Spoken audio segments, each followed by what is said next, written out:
ચોકી સોરઠમાં અમે મહેમાન ત્યાં ગરદણીને 20 ભેંસું. મને કે મહેમાન 3 તાળી દૂધ પી જાઓ. હવે સૌરાષ્ટ્રની તાવડી આવડી મોટી. મેં કીધું આટલી બધું દૂધ ન પીવાય, મહેમાન અવળા થઈ જાય. તો કે પીવો ને ભલામણ. અમે એમ માનશું કે ભેંસ ને પાડો ઢાળી ગયો. તો આવા અનુભવ થાય. અને આ મથુર છે ને, એ ભણતો તો 3જી ચોપડીમાં નાપાસ થયો હતો, પણ અત્યારે એના દીકરા દામોદરને લેસન કરવા મદદ કરે. પાછો તપાસ કર્યો, તારા સાહેબને ખબર નથી પડી જતી ને હું તને મદદ કરું. તે દામોદર કે અમારા સાહેબ એમ કહેતા ગમે એ 2 જણાનું કામ હોવું જોઈએ. એક જણો આટલી ભૂલો ન કર્યું. અમારા ગામમાંથી જ મને એટલા બધા પાત્રો મળ્યા છે કે હજી 12 ગામ નથી તપાસ કરવી પડી.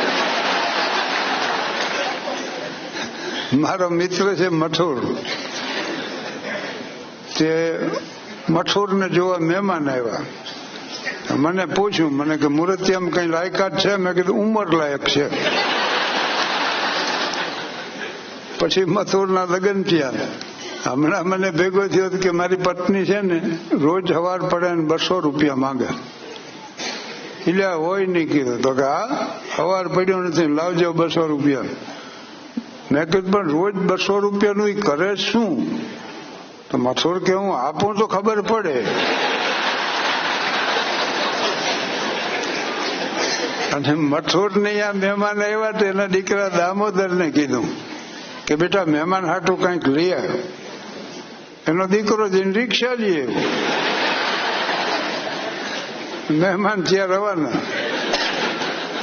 પછી એનો દીકરો કે બાપા મહેમાન શું આવ્યા હતા? કે ઈ તારું હક પણ જોવા. પછી ઈ મહેમાન ગોતવા નીકળ્યો.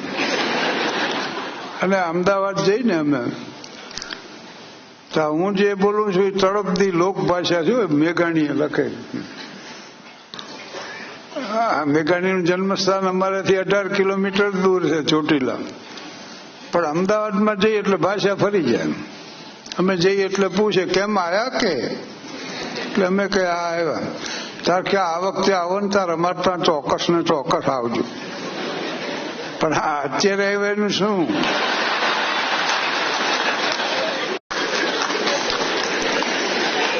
અને હવે તો મને આમંત્રણો આવે છે પ્રમુખ સ્થાનના અતિથિ વિશેષ તરીકે લોકો બોલાવે. કારણ ઉંમર છે, બીજું કઈ નથી. પણ એક સંસ્થાનો મને પત્ર મળ્યો કે અમારા વાર્ષિક સમારંભમાં તમારે પ્રમુખ સ્થાન શોભાવવાનું છે. હું એટલો બધો ખુશી થઈ ગયો. મેં એને સ્વીકૃતિ પત્ર, કન્ફર્મેશન લેટર તરત જ મોકલી દીધો. એ લોકોનો વિચાર બદલે એ પહેલા. પછી મેં વિગતવાર કાગળ વાંચ્યો ને ત્યારે ખબર પડી કે પાગલખાનાનો સમારંભ. તોય મને એમ થયું કે પાગલખાનું તો પાગલખાનું. આમ જીવનમાં ધીરે ધીરે આગળ વધાય અને ગાંધીનગર સુધી પહોંચાય.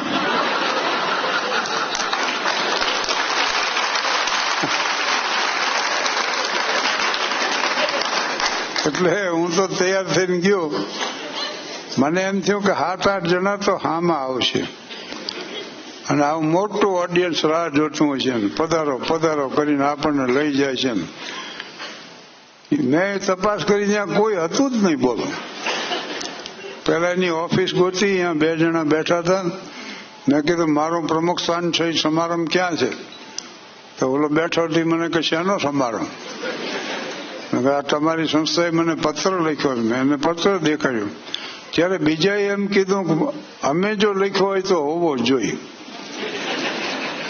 એટલે એક જણો જઈને સેક્રેટરીને બોલાયો કે હાલો જલ્દી, એક પ્રમુખ આવ્યા છે ને સમારંભ ગોઠે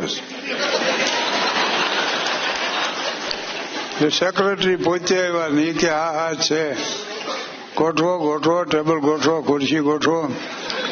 કર્યું કમઠાણ બધું ભેગું. એક અતિથિ વિશેષ આવ્યા, જૂના રાજકારણી, ચૂંટણીમાં હારી ગયેલા. એ અતિથિ વિશેષ અને હું પ્રમુખ. અને પાગલખાનાનો સમારંભ થયો શરૂ. હો ભાઈ, સેક્રેટરીએ સંસ્થાનો પરિચય આપ્યો, પછી અતિથિ વિશેષનું નામ બોલ્યા, એટલે એ માઈ સામે આવ્યા. એને ભાષણ શરૂ કર્યું કે ભાઈઓ અને બહેનો, હું એમ ઈચ્છું કે આ સંસ્થાનો દિન પ્રતિદિન વિકાસ થાય, એની સંખ્યા ઉત્તરોત્તર વધે, એ નાનકડા બીજમાંથી મોટો વટવૃક્ષ બને અને આખા ગામને એની છાયામાં સમાવી લે.